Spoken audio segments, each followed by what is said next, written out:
keynote speaker, General Mahesh, other panelists on the podium, ladies and gentlemen. I just thought when I finished playing cricket in 1999, the days that I was going to be under pressure was over. But after the speech by General Senanayaka, my mind goes back to the days when I was opening batting with Sanath Jayasuriya, and Sanath faces the first ball and I have to face the second ball. And also, I have two of my leading personalities in the team who are wanting to come out and perform, and we have a group of eminent personalities here, I'm sure, who have excelled in their chosen field, who are waiting to express their views.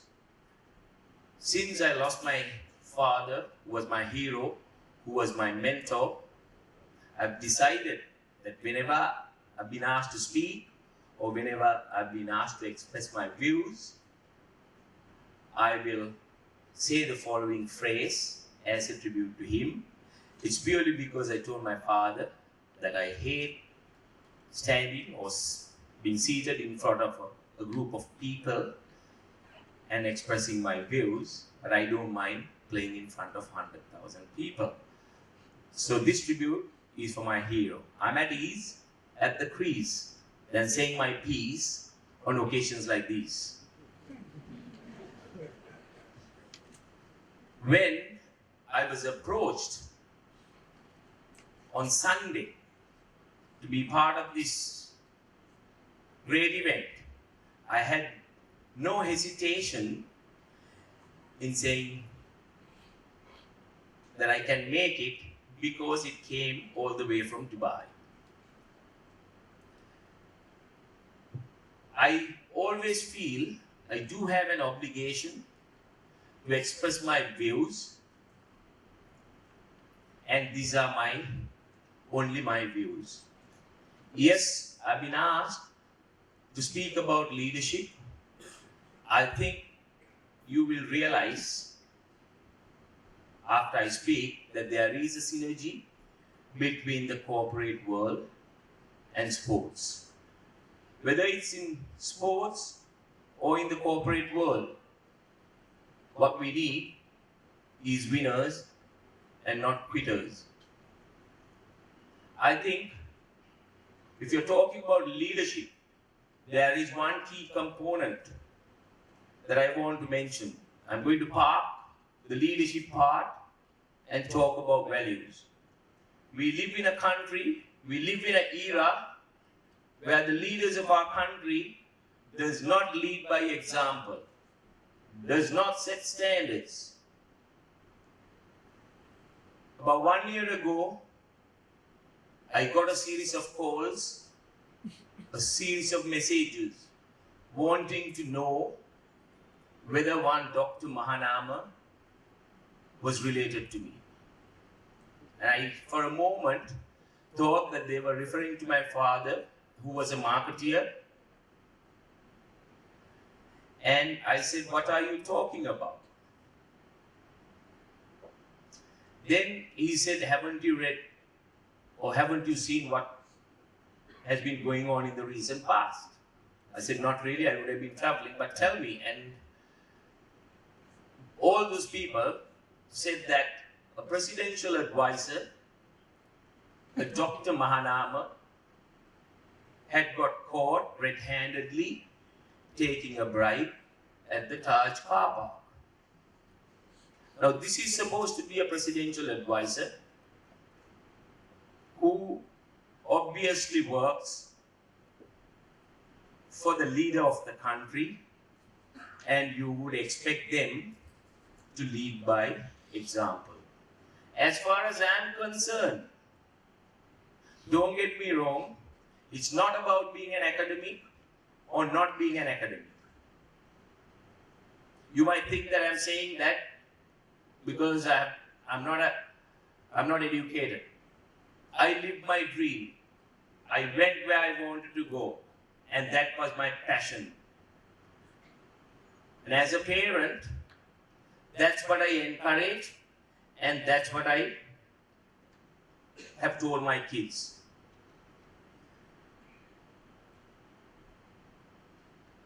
People who were influential in my life in teaching me life skills and also showing the way that I should play the game. More importantly, taught me life skills. That's obviously my parents and my first coach, Mr. Nelson Mendes. Talking about leadership, we have two kinds of leaders. We have leaders and we have people who lead. Leaders are the ones who have got power, who have got authority. But people who lead us are the ones who inspires us. I think we all should lead from the front. And that's a message that I want to get it across to everyone. I think tonight, quite rightly, the commander said, we lack in good governance. You touch your heart and see whether there can be business leaders, people coming from different forums who can do something for our motherland. But touch your heart and see whether every move that you have taken is for the betterment of your country. From what I've seen over the years, I think most business people, most people in government organizations can be selfish. They only think of themselves.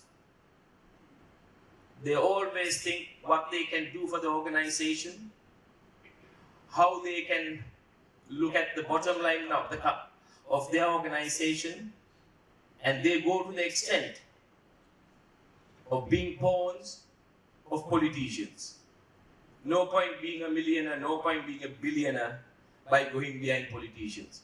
It should be your hard work, commitment, and dedication. I feel in life, nothing comes easy. Graham said about practice. Practice makes you perfect. Yes, but I think you need hard work. Finally, I just thought there are another 4 eminent speakers who's going to follow.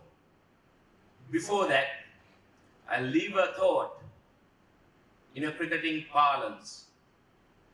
When the great scorer comes to write against your name, he writes not whether you won or lost, but how you played the game.